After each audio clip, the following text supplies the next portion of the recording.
Hello साथीहरू, हजुरहरूकोतिर पानी कतिको परिरहेको छ नि? चितवनतिर चाहिँ बिहानैबाट एकदमै धेरै पानी परिरहेको छ होइन। पानी परे सँगसँगै रोपाइँको उच्चतारो पनि छ, हेर्न सक्नुहुन्छ। धान रोपिरहनु भएको छ यहाँ धेरैजनाले है।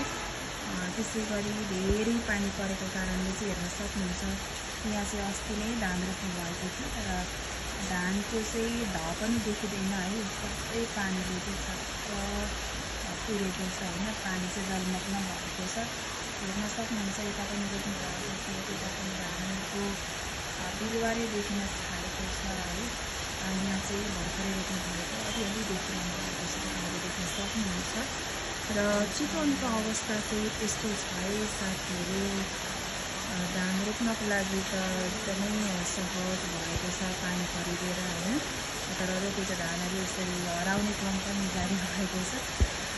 कति ठाउँमा बाढी पहिरो पनि गइरहेको छ होला। अत्याधिक पानी परेको कारणले बाढी पहिरोको जोखिमको ठाउँमा बसिरहनु भएको छ भने सुरक्षित रहनुहोला।